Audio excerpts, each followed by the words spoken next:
नमस्कार साथियों। वर्ष था 1947 जब दो देशों का विभाजन एक साथ हुआ, भारत और पाकिस्तान। अगर वर्तमान स्थिति में पाकिस्तान की बात की जाए, अगर वर्तमान हालत के ऊपर पाकिस्तान की बात की जाए तो वो बर्बादी की राह की ओर अग्रसर है, कंगाली की राह की ओर अग्रसर है। वहाँ की आवाम, वहाँ की जनता भूखमरी से और रोटी के लिए तरस रही है। वहाँ की जनता अस्त त्रस्त है। इसका पीछे का जो फैक्ट्स और फिगर है, आइए जानते हैं इस वीडियो में क्या है इसके पीछे का जो कारण, क्या है इसके पीछे का मुख्य बिंदु, जानेंगे इस वीडियो में। देखिए, कोई भी देश, कोई भी मुल्क, कोई भी कंट्री, उसकी दो मशीनरीज जो होती है, एक फर्स्ट इकोनॉमिकल और दूसरा पॉलिटिकल। अगर ये दोनों मशीनरी अगर सही रूप से कार्य करे तो वो देश बहुत ही खुशहाल होती है, क्योंकि ये दोनों मशीनरीज वहाँ की नैतिक विकास, वहाँ की दशा और दिशा को तय करती है। लेकिन वहाँ की जो पाक आर्मी है, मैं बार बार पाक आर्मी का नाम इसलिए ले रहा हूँ कि पाक आर्मी आगे चल के इस वीडियो का मुख्य बिंदु रहेगा। इस वीडियो को पूरा रुख पाक आर्मी के ऊपर रहेगा। पाक आर्मी हालिया बीते कुछ दिन पहले वहाँ की पूर्व प्रधानमंत्री इमरान खान जी को एक जबरन फोर्सफुली उनको गिरफ्तार कर लिया गया पाक आर्मी के द्वारा।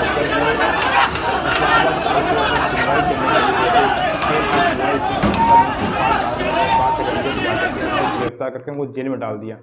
तब से वहाँ का जनता, वहाँ की आवाम पाक आर्मी के खिलाफ विद्रोह करना शुरू कर दी और वहाँ की हिंसा इतनी भड़क गई कि वो वहाँ पर सिविल वार का सिविल वार का रूप ले चुका है।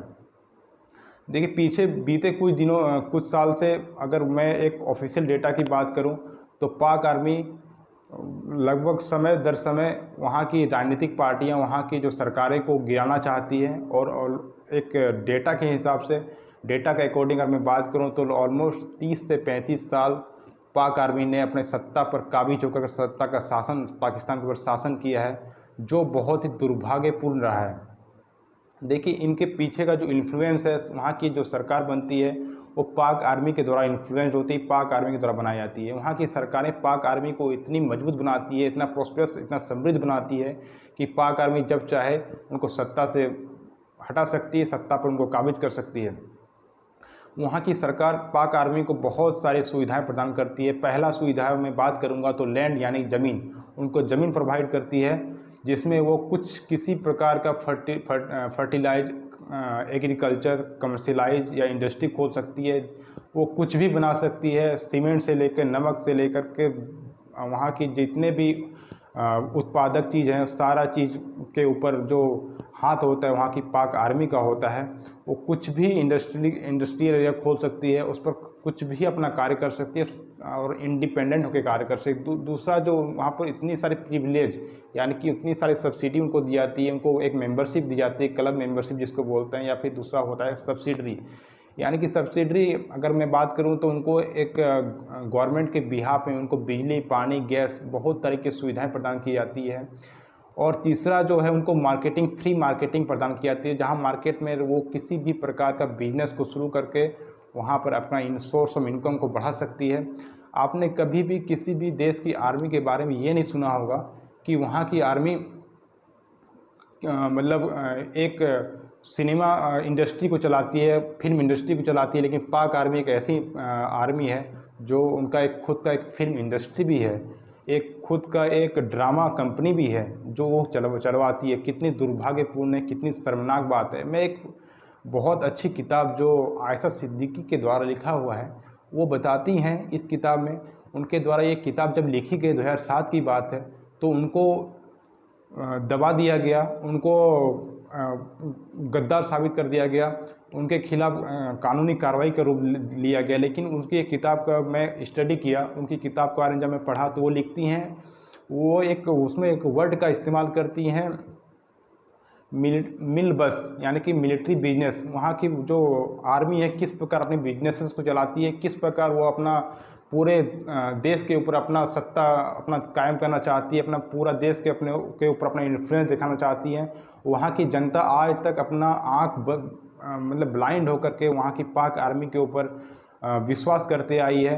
लेकिन अभी के जो मौजूदा हालात हैं, जब अपने जो इमरान खान जी का जब गिरफ्तारी हुआ तो उसमें वहाँ की जनता, वहाँ की आम विद्रोह करना शुरू कर दी। तो पता लगा कि पाक आर्मी कितनी दुर्भाग्यपूर्ण कार्य कर रही है। वहाँ पर मार्शल, जब चाहे मार्शल लॉ लगा देती है, जब चाहे सत्ता पर काबिज कर लेती है। अभी तक ऑलमोस्ट 3 से 4 बार मिलिट्री कुप्स हुए हैं, मिलिट्री तख्ता पलट हुए हैं, जिसमें पहला नाम आता है, पहला वर्ष था 1958, जब जनरल अयूब खान ने सत्ता का टेक ओवर कर लिया, सत्ता पर काबिज कर लिया। उस समय तत्कालीन प्रधानमंत्री जो थे उस समय के सिकंदर रजा जी, उनको सत्ता से हटाकर खुद सत्ता पर शासन किया और लगभग एक ऑफिशियल डेटा के अकॉर्डिंग वो 44 मंथ तक शासन किया। लेकिन वो 44 मंथ नहीं था, एक्चुअली वो 1958 से 1969 तक उन्होंने शासन किया।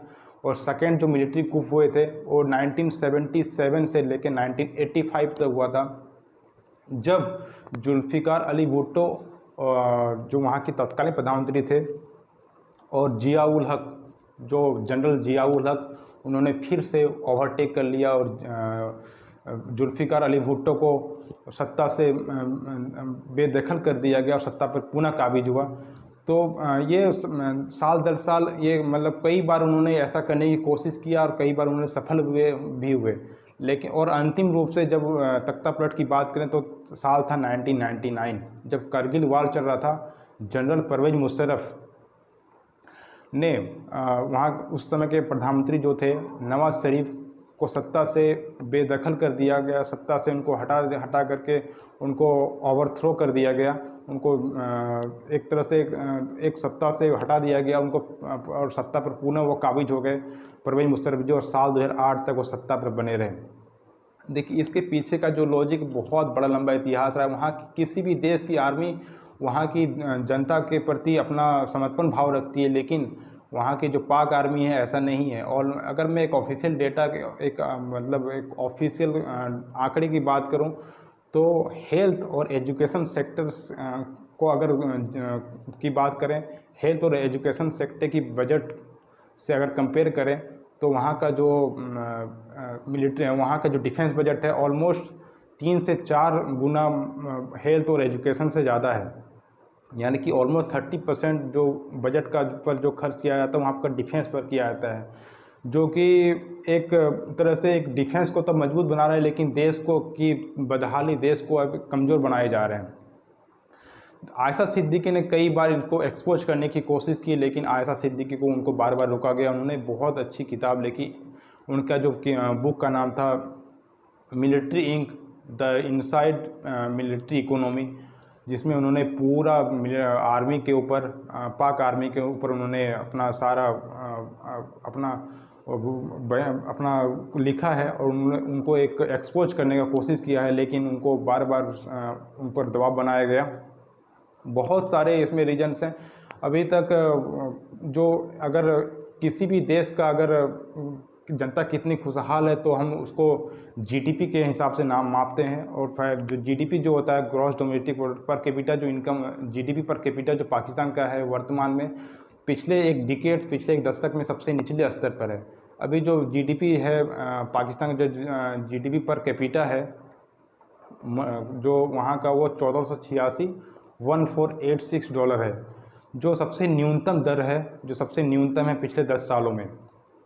ये दिखाती है कि पाकिस्तान की जनता किस प्रकार, वहाँ की जनता रोटी के लिए तरस रही है और सेना पर जो उनका जो बजट का सारा पैसा सेना पर खर्च किया जा रहा है, जो एक बहुत ही दुर्भाग्यपूर्ण बात है।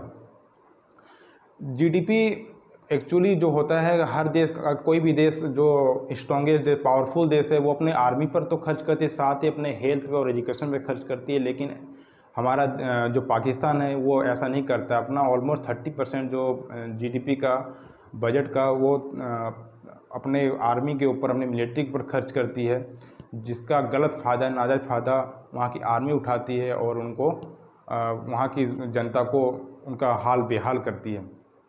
बहुत सारे इसके पीछे रीजन है, बहुत सारे कारण हैं। मिलिट्री कूप्स हुए हैं जिस पर बात करना, जिस पर फैक्ट्स और फिगर रखना मेरे लिए ज़रूरी था, तो मैं आज इस वीडियो के माध्यम से रख रहा हूँ। आगे भी रखता रहूँगा।